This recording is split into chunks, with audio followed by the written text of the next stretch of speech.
Good morning, everyone. For those who are present, as importantly, those who are watching at home, Purim is coming up. As we know, we had Adar Rishon. We're now going to have Adar Sheni, which is the second month of Adar. And so this month, we are going to focus on joy. So when we talk about joy, it's, of course, means simcha, but we're going to see some different words for simcha, of joy. We know we're just going to go through a couple of different examples where we do find joy, but the impetus, of course, is when we get to the month of Adar. The rabbis tell us, Misha nichlas Adar marbim besimcha. Then when we get into the month of Adar, we should increase our joy. It's the opposite when we get into the month of Av in about August, Tisha B'Av, the 9th of Av, when we have the destruction of the temple, where it says, Misha nichlas Av mima'atin besimcha. That when we get into the month of Av, we should diminish our joy, and that's because, of course, the destruction of the temple. This year is most uniquely different, of course, because of the last 151 days. How do we have the simcha, the joy, when we have, of course, the war that is still continuing, the hostages that are not home yet? And so it'll be very interesting in Israel specifically, but of course here as well, that how do we have carnivals and simcha while we do this? But the Purim story really, I would say, dictates how we should have that. And Israel's interesting because some cities are walled, like Jerusalem. So you might not know this, but in Israel, if you don't like the Purim parties in the past, then you would go to Tel Aviv for 1 day of Purim. There's really 2 days of Purim because the walled cities do it the day after because, right, the message didn't get into the walls that basically there was a party. And so if you do like parties, though, you would do 2 days of Purim, that you would start in Tel Aviv and then go to Jerusalem. So depending on how you like it, and it'll be very interesting, of course, this year. It's called Shushan Purim because Shushan was a city with walls. Again, in the diaspora, we don't really have that. You just have the 14th of Adar. But I want to take a step back because these sort of pasukim, verses of joy, do happen a lot. In fact, Jay just read one of them this morning, every single morning, Psalm 100. Mizmor letoda, hariu ladonai kol haaretz. A psalm of praise, acclaim Adonai, all people on earth. Ivdu et Adonai besimcha. Worship God with joy. Some say joy, some say gladness. There's lots of different words for this simcha. Yom Huledet Sameach. Simcha means happy, right? Happy birthday. But then you have other words like Bir Nana, what you have in this as well. It says, come before God with joyous song.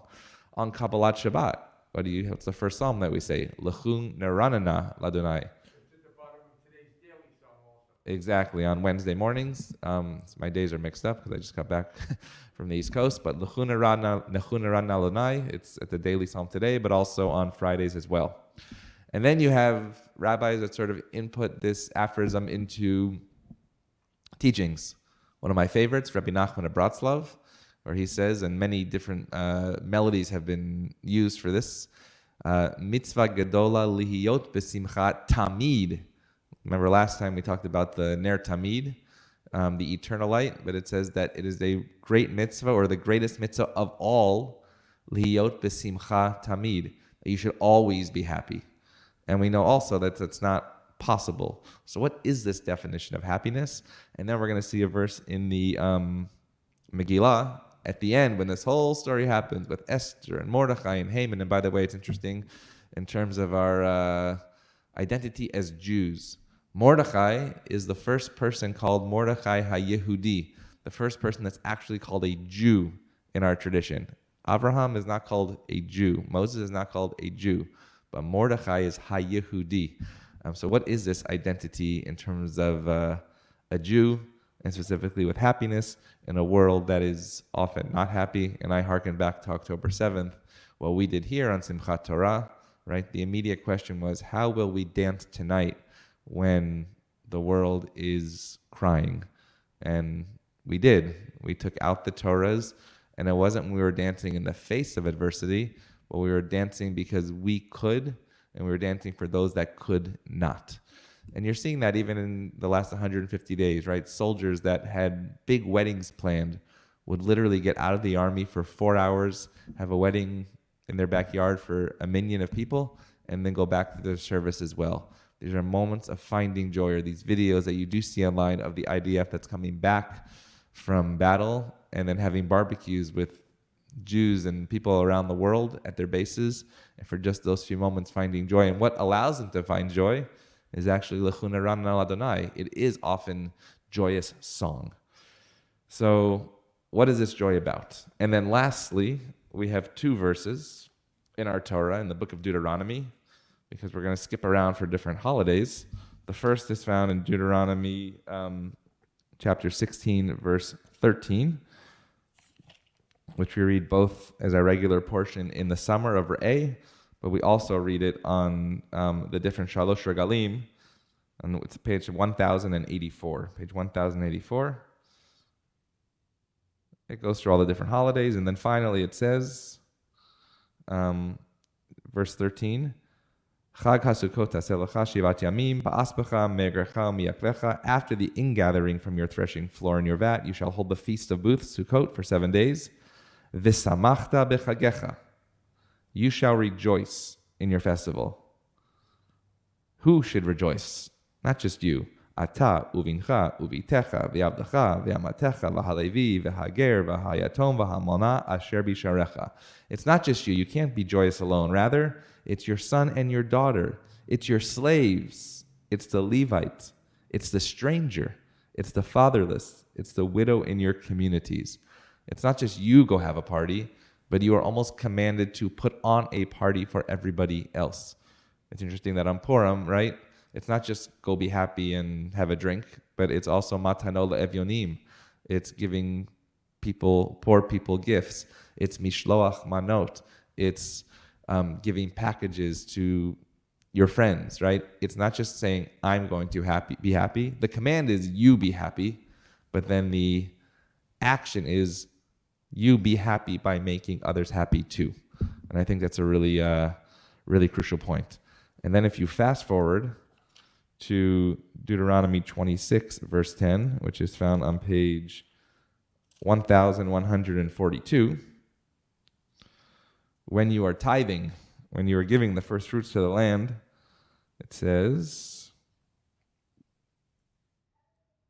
10, I'm sorry, starts on the page before, on 1141, V'ata hine heveti et reishi pri ha'adama, wherefore I now bring the first fruits of the soil which you, O Lord, have given me.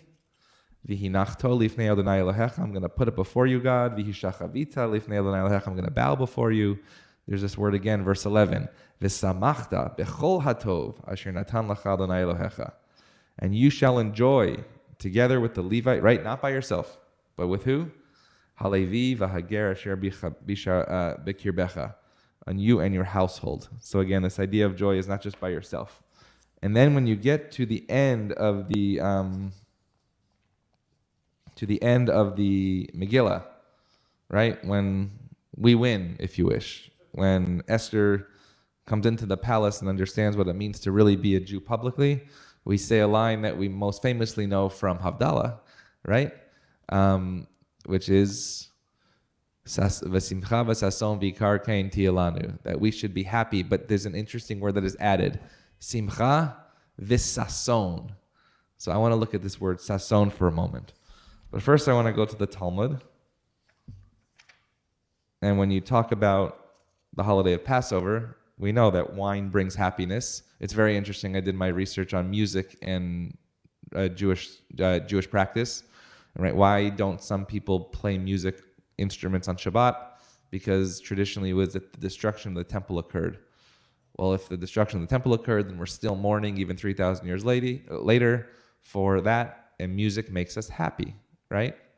But if you look out through time since the destruction of the temple in 586 BCE by the Babylonians and then the Romans in 70 CE, you see that things of mourning have been reintroduced into Jewish practice. So it wasn't just musical instruments, but you're not supposed to sing either. Well, we do sing. So if you do sing, then the next step of adding joy perhaps is instruments. So when you really look into the text, the question is, why were instruments banned? And one of the reasons is they were nervous that if when it was introduced with wine, it would lead to mixed dancing. And when people mix dancing, then it leads to frivolity. So it wasn't just simply the mourning aspect, it was actually the human behavior. And I bring that to your attention because on Passover, again, it's a happy holiday. It's physical freedom, right, from bondage. And they ask, how are you supposed to be joyous for Pesach? And so in the Talmud, it says this. A person is obligated to make his children happy and the members of his household on a festival, on a chag, right? Pesach, Shavuot, and Sukkot. Because it says, as we just read, V'samachta b'chagecha, and for who? For your son, for your daughter, for your servants, for the Levi, for the stranger, for the fatherless, for the widow, everybody in your gates. But then the Talmud says, with what should one make them happy with? And the rabbis often say this, yain, with wine. But that's not enough. How should we make somebody happy? And the rabbis, I think they knew what was going on here. They didn't even have Amazon, but you'll see why. Rabbi Yehuda says, one should enable each member of their household to rejoice with an item that pleases them. And then they go even more specifically. For men, with what is fit for them, and for women, what is fit for them. Again, this is thousands of years ago, so the answer might change.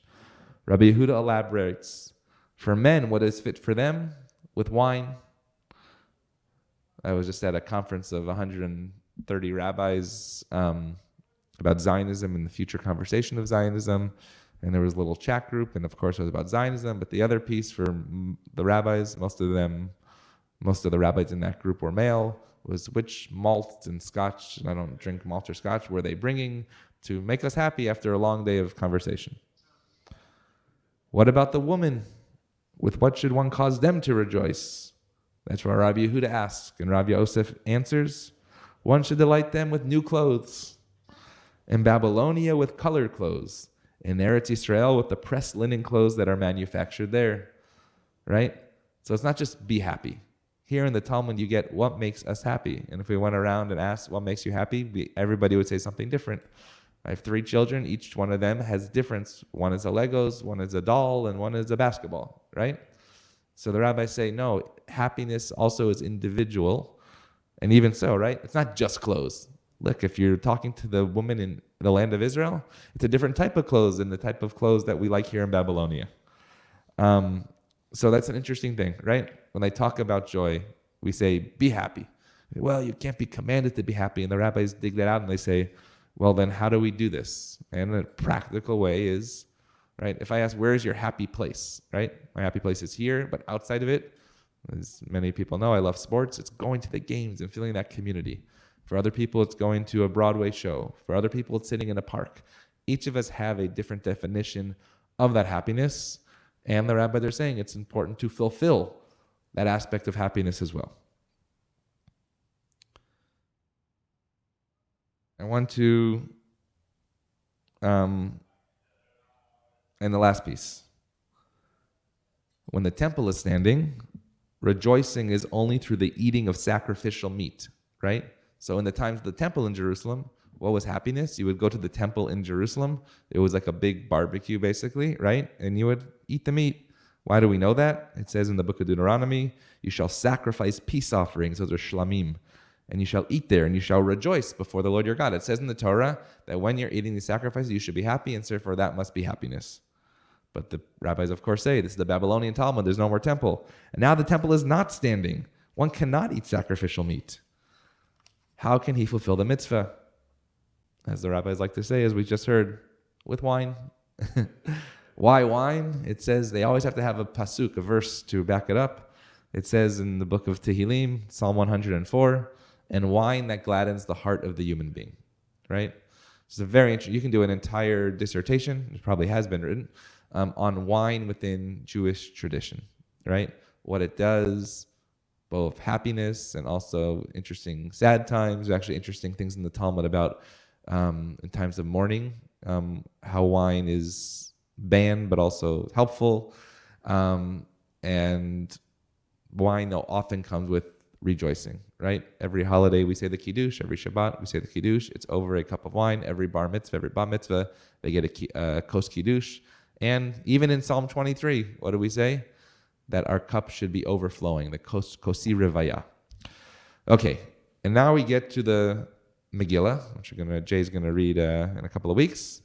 chapter 8, verse 16. It's not in the Tanakh because it's not part of the 5 books of the Moses. It says, right, La Yehudim hayta ora v'simcha. The Jews enjoyed light and gladness, happiness and honor. So this is from the Steinsaltz, Rabbi Adin Steinsaltz, his translation and commentary on this verse, and this is what he says. In each and every province and in each and every city, this is from the Megillah first, any place where the king's edict and his decree reached, there was joy and gladness for the Jews, right? The king said, Achashverosh said, we thought it was for Haman, but it's really for Mordechai, so we should be happy. So what happened? There were banquets and holidays, and many from the peoples of the land pretended to be Jews. Isn't that interesting? Today, it's the exact opposite. But in there, when the Jews had the power, and that's an interesting thing I'll say about something in a moment, or they professed to favor the Jews, but without internal conviction, as the fear of the Jews had fallen upon them. How different is that? The fear of the Jews have fallen upon them, not the fear of them has fallen upon the Jews. The missives alone produced such a great impression that even before the decree was put in practice, the Jews began rejoicing and others became fearful. I want to just comment on something I saw 2 nights ago. The closing plenary of our Rabbinic Zionism conference were 3 college students, one from Harvard, one from Tulane, and one from the University of Miami, explaining what was happening on their college campuses, that they did not feel both physically or spiritually safe. And they would reach out to their administrators and nobody is speaking with them. So how is it that the administrators that are there paid to protect the students are the ones that are not even answering them? And these 3 students, one of them a Sinai Temple member, I won't mention her name, but she will be speaking here in a couple of weeks, testified before Congress 3 days ago, before Congress. And after that testimony came out, every single one of them received calls from their officers and administrators at colleges saying, when can you meet with us? All of a sudden, they became national, and then it was like, no, we want to meet with you, not you want to meet with us. And it reminds me of the Purim story, how on the Purim we say, hafochba, everything is flipped on its head, right? We wear these masks, we wear costumes. And when this edict was brought out that the Jews are okay, people even pretended to be Jews, where so much of our history is the opposite way around.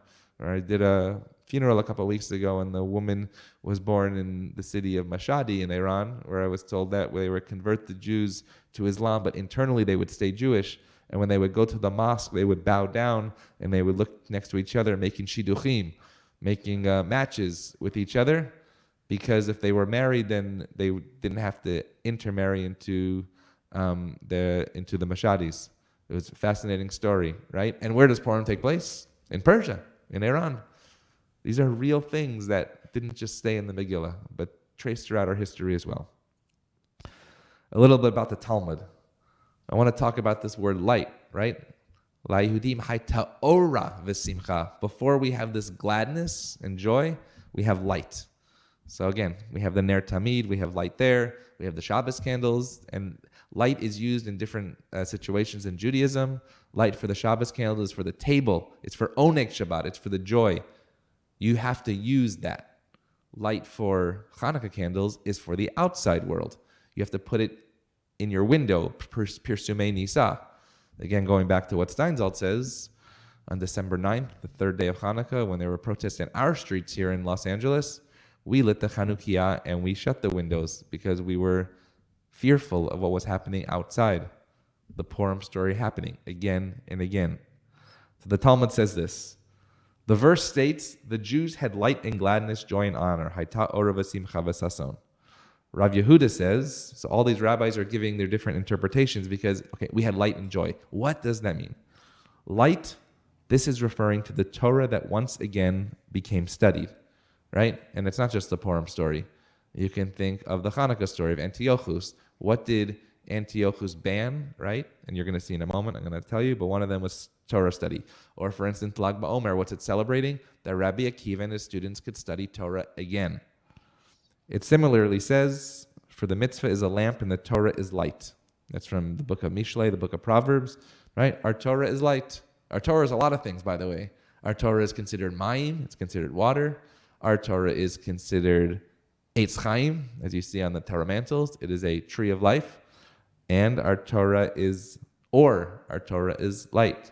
There's a beautiful song that some people sing when they march around with the Torah. Torah, ora, hallelujah. Our light is Torah, hallelujah, right? That's light. Light is Torah. Gladness. What is Simcha according to Rav Yehuda? Simcha are the festivals that they once again observed.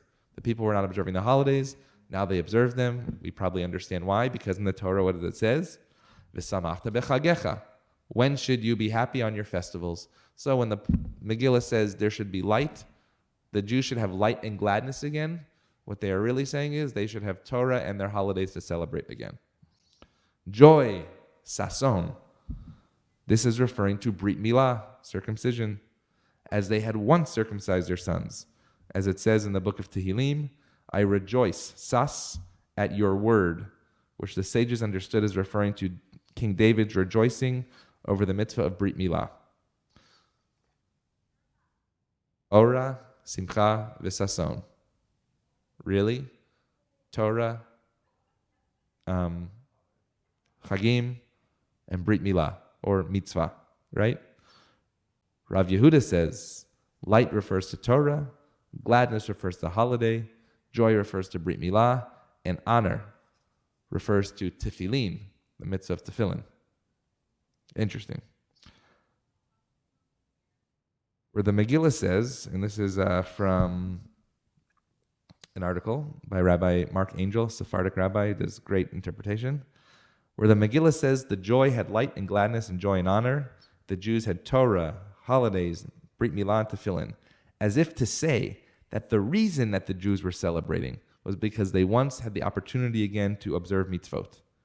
The issue of their being granted their lives, right? They just saved their lives. That's a big deal. But they went down to the granular. Doesn't seem to weigh into the occasion. It seems that the Talmud is saying that their entire celebration and source of joy was that they were now once again able to perform the mitzvot. He says this is difficult to understand. Granted, these might be additional reasons to celebrate, but isn't life a much greater reason than to put on tefillin? They were going to die and God saved them. Isn't that the greatest cause for celebration and giving thanks to God? Rashi makes this question even more difficult by adding his comment that Haman decreed against all of the mitzvot, right? Haman said no. Again, it's not just Haman, it's Antiochus, it's all of these, Pharaoh, all of them. But this is not true. Haman's decree was not against the keeping of religion. It was quite simply death to the Jews. There was no mention of mitzvah. It was to take their life away. It's interesting when you think of, for instance, Iran today, right? We're okay with the Jews. We're not okay with the Zionists, right? And then you take this whole idea of anti-Zionism, anti-Semitism, which I just spent 3 days learning more about and understanding what it means in the college campus, in the schools, in politics, in the world, right? For the last year, people are really trying to separate those two out. I can be anti-Zionist without being anti-Semitic. There was actually not a funny poll, but a scary survey that they did that somebody was saying, like, they asked people between the ages of 18 and 35, what is a Semite? They didn't know what was a Semite, but they heard the word anti-Semite. So they said, yes, I'm anti-homophobic, I'm anti-Islamophobic, I'm anti-this, so I'm anti-racist, so I must be also anti-Semite. Right? That's how just people think, because the knowledge is definitely not there. So Haman's decree, no, I'm fine with religion, I'm just not fine with the Jews, right? And you're hearing this a lot in terms of intersectionality. This word is coming up a lot, right? I'm fine with this, but not that. But we can't talk about this without that.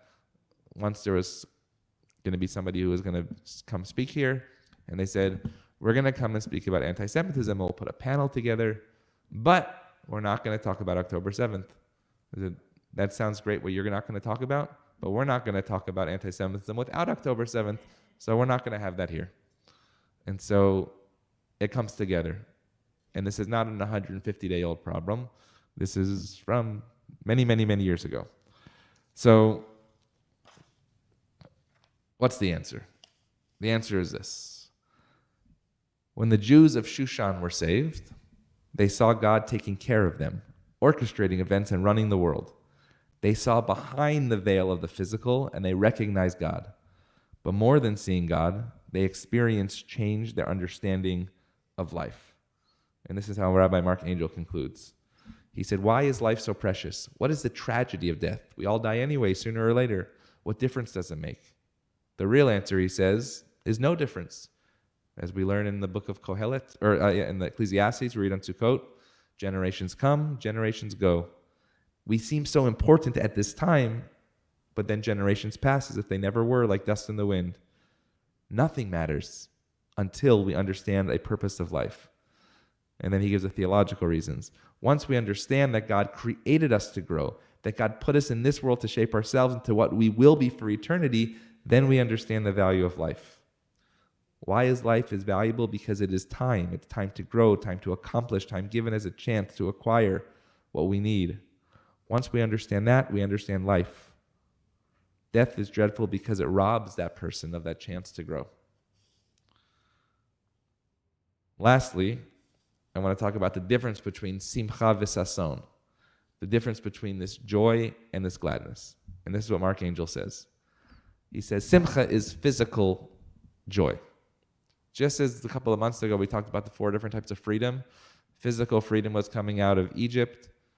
Spiritual freedom was then coming to the mountain of Mount Sinai and getting the Torah.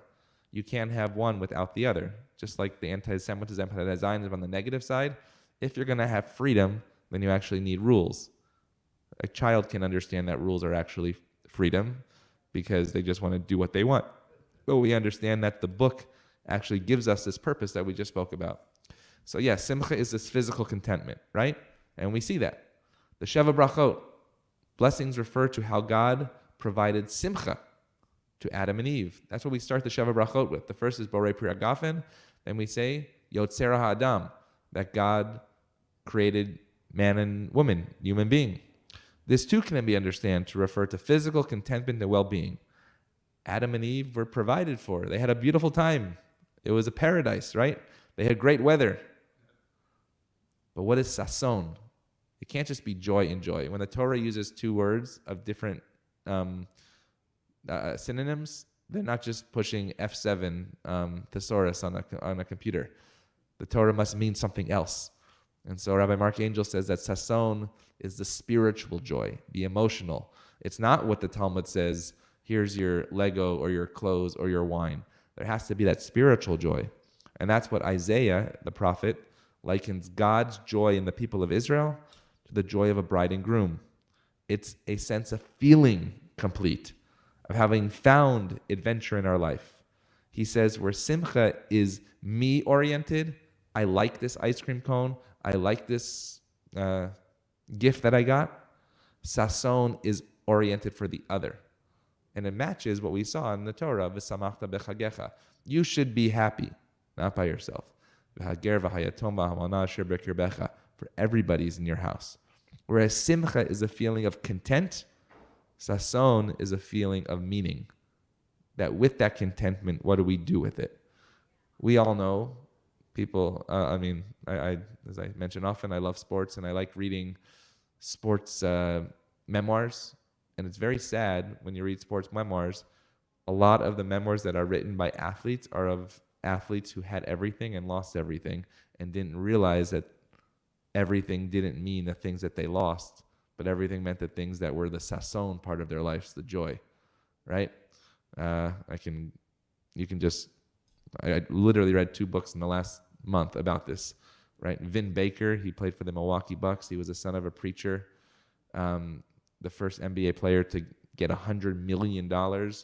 Unfortunately, he got into addiction. Only now is 14 years sober. And he says the God that his parents taught him about as a child was the God that actually brought him the sason at the end. He didn't use the word sason, but I'm putting that words in his mouth. Just read another story of the same type of thing, right? We reach a peak and we think, when we reach that peak, then we have to reach the next peak. But then when you go into that valley, you realize that's sason. And so the challenge is sometimes we only find the sason in the valleys. How do you get the sason to continue when you're going up the mountain as well?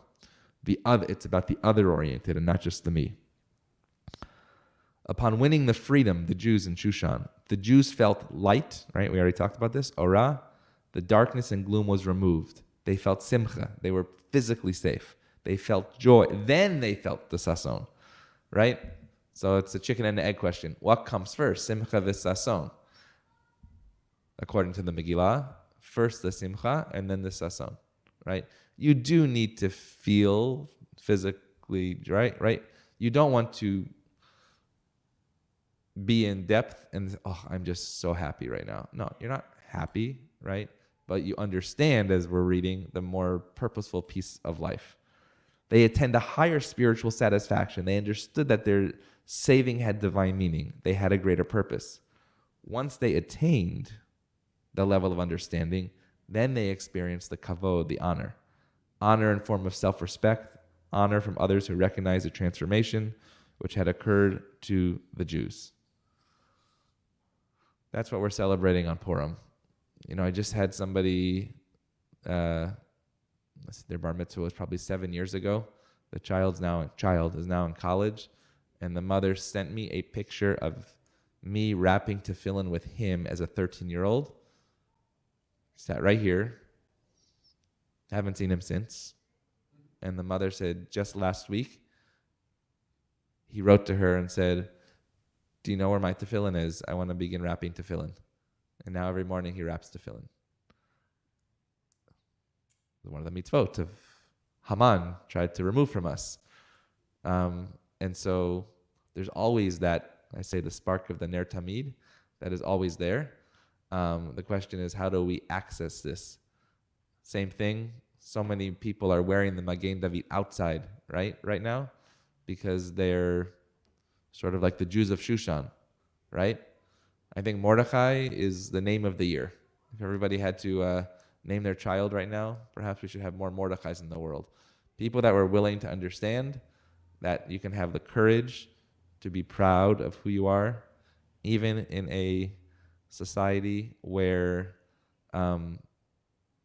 we do have fear, but cannot be fearful. And the last thing, we did an interesting session about American exceptionalism of the Jewish journey, right?